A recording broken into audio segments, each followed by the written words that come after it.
Hepinize merhaba arkadaşlar. Bu videoda sizlere Minecraft'ta zaman makinesi yapımını göstereceğim arkadaşlar. Arkadaşlar kanala abone olanlar hiç dert görmesin, eller derde bulaşmasın, güzel yaşam versinler, ömür çok olsun, derslerinden başarı geçsinler. Amin diyorum ve hemen yapımına başlayalım arkadaşlar. Evet arkadaşlar.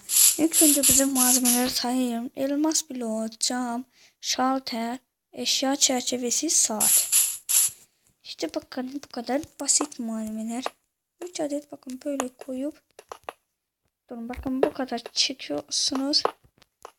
Sonra ise bakın bu kadar kaldırıp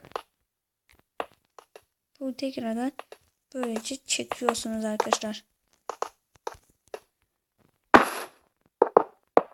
Bakın sonra ise yerine kırıp elmas bloğumuzu koyuyorsunuz.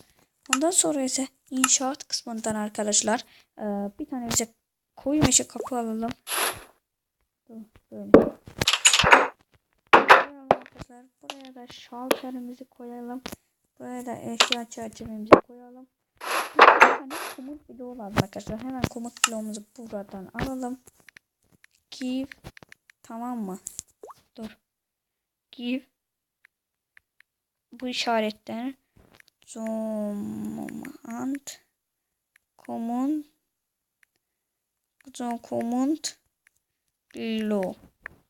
blok. Kaç tane isterseniz o kadar yazın. Ben bu kadar istiyorum, 64 tane. İşte geldi arkadaşlar.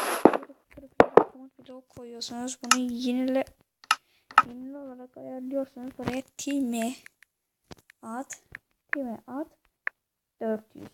400 yazıyorsunuz arkadaşlar. Arkadaşlar sonra bakın buraları kırıp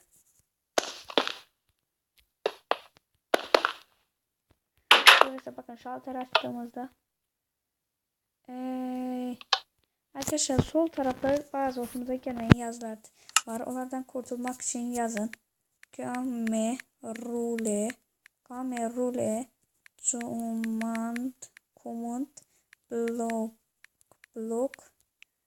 command block output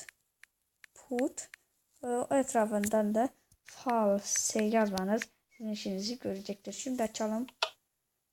Gördüğünüz gibi arkadaşlar yazılardan da kurtulmuş olduk. Zamanı da değiştirebiliyoruz. Bu videoya güzel bir like gelir, 50 ne bileyim işte 55 like gelirse size Herobrine çağırmayı da göstereceğim arkadaşlar. Evet, yanlış duymadınız. Herobrine diyorum. Ve sizi seviyorum. Hoşça kalın. Bay bay.